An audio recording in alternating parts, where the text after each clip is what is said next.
the week leading up to May 9th, 2025. When it comes to her husband, things have gotten a bit easier mentally this week. But the weight of doing it all alone has left her both mentally and physically drained. Caring for her 4 kids, keeping them entertained, fed, and the house in order has been overwhelming. She was used to her soon-to-be ex-husband helping out. He would clean the kitchen every night and give her the space to unwind when she needed it. Now, without that support, the pressure is immense. Her ongoing health issues and anxiety make even small tasks exhausting, often forcing her to nap several times a day just to get through. This entry reflects a powerful blend of strength and vulnerability as she learns to navigate solo parenting. She appreciates the consistency of having her own rules and no longer having someone stepping on her toes, yet unexpected moments, like realizing her car tags had been expired for a month, bring discomfort and self-doubt.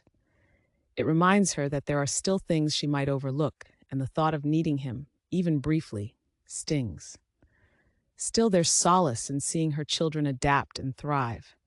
Knowing their friends have gone through similar changes brings a sense of community for them, and she finds deep gratitude in the unique beauty of each of her kids. Despite the shared environment, their individuality amazes her and gives her hope.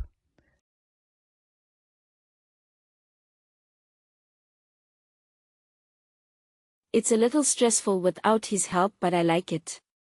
Now there's one set of rules to follow. He's not stepping on my toes and I'm not stepping on his. I also don't feel like I am doing something wrong or disappointing him. I don't have to try to look good all the time or give him attention. But I did need him today and didn't even realize it. He dropped something off and told me my tags expired a month ago. Good thing he told me because I missed that. I felt uncomfortable, and made me wonder if I was going to miss that next year. Then what? I don't even know what happens if you're driving on expired tags. I don't want to need him for anything. I need to do better. I need to be more responsible. I don't want my kids to ever think I can't handle this. Earth, water, air, and fire. Today brought a moment of reflection for one devoted parent who found unexpected comfort in realizing their children aren't alone in navigating a world of family change. 2 of their best friends are also adjusting to life after a parental split. This shared experience offers solidarity, but what stood out most was the parents' awe at their children's resilience and individuality. Describing them as elements, earth, water, air, and fire, each child embodies a unique force. Yet together they form a powerful, harmonious presence that grounds and fuels their parents' strength. The entry ends with a heartfelt wish that one day the children will look back on their upbringing with pride, just as their parent already looks at them with deep admiration and gratitude.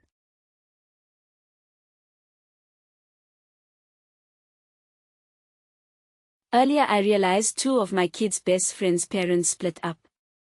It makes me feel better knowing they have someone to relate to.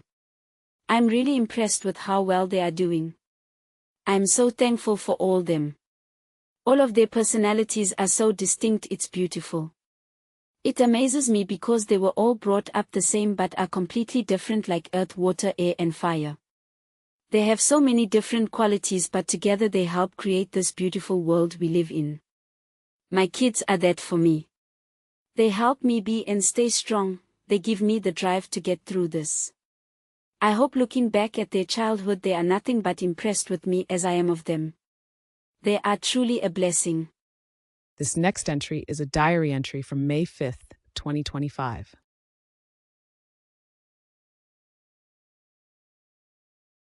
I thought the kids were handling it well until one of them texted me today. I could feel his pain and anger. It hurt reading and responding to his messages. I've never gone through a divorce before and I hope I didn't say the wrong thing.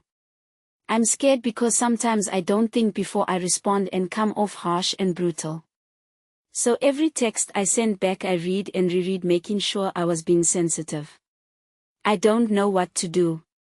I keep telling myself I can handle it, so I just need to handle each breakdown and all the questions as they come. I need to be more present mentally and not get lost in my head with what to do next, the worries and overthinking. I don't think I'll ever tell them what he did. I don't want them to ever know. The following are text messages exchanged between her and one of her children. Please pause and take a moment to read them. Thank you.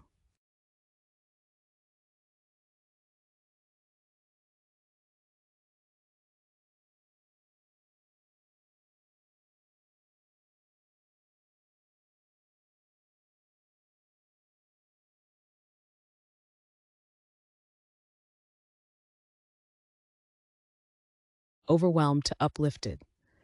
This day proved to be an emotional roller coaster for one dedicated parent. The day began with overwhelming thoughts and minimal productivity, save for a trip to the grocery store that exceeded the budget by $30. At home, the challenges of solo parenting 4 children unfolded in full force. Arguments, complaints, and emotional spillovers rippled through the apartment like falling dominoes. Seeking brief sanctuary, the parent retreated behind a bedroom door for a moment of peace. Despite the chaos, a surprising shift in energy brought laughter and reconnection, a reminder of the resilience at the heart of this family. Reflecting on past triumphs during demanding times, the parent expressed a renewed determination to find structure, balance, and perhaps rediscover the superwoman within.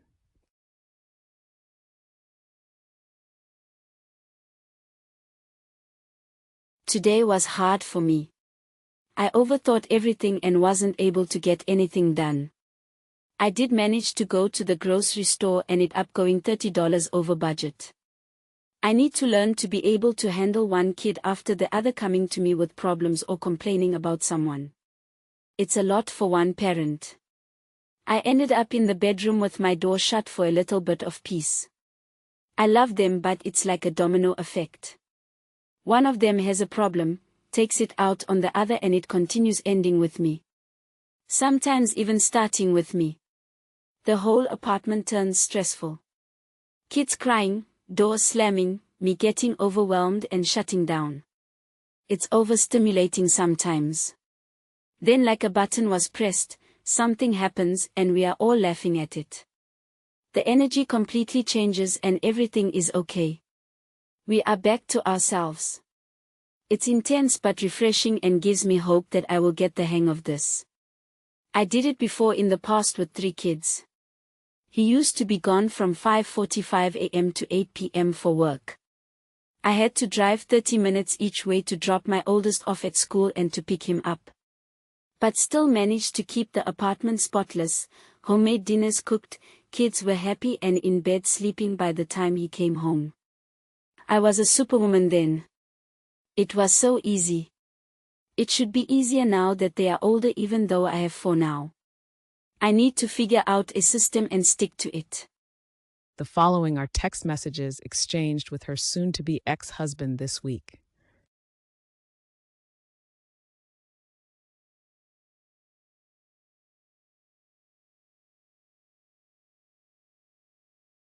Some of those text messages made me deeply uncomfortable, especially when I reread them while preparing this video.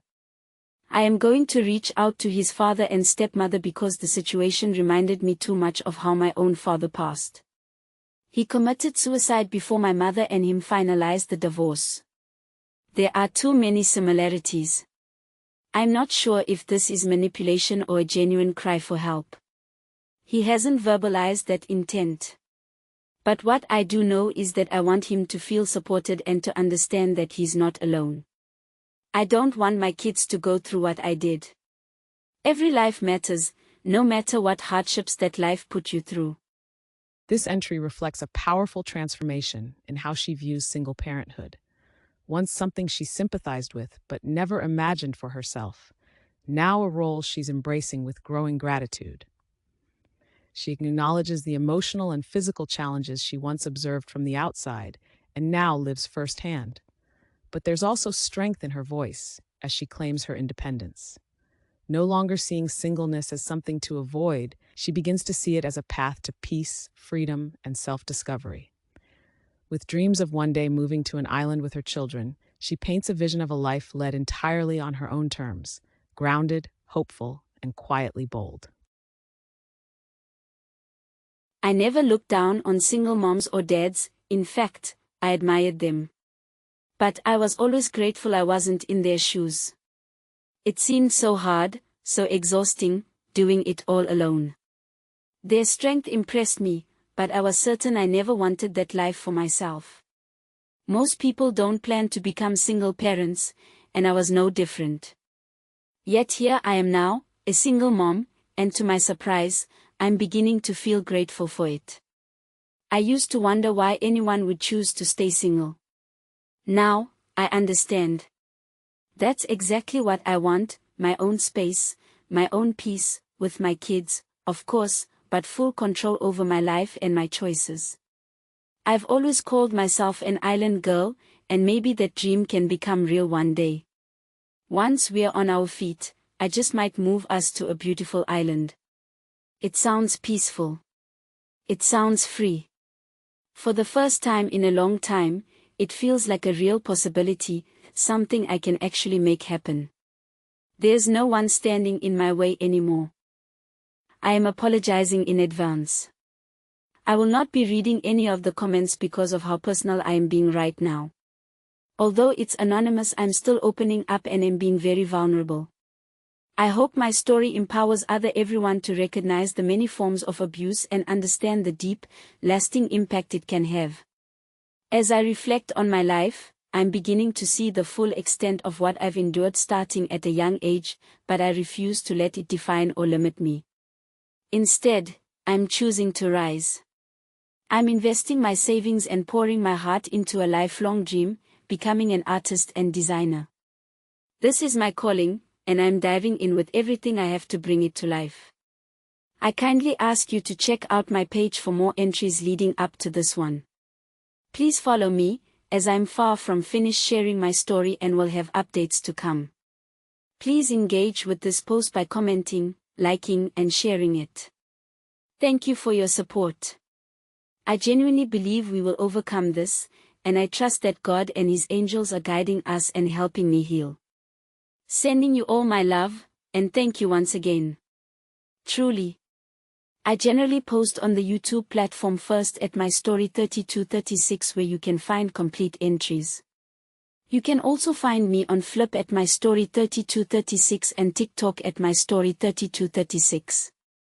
Thank you.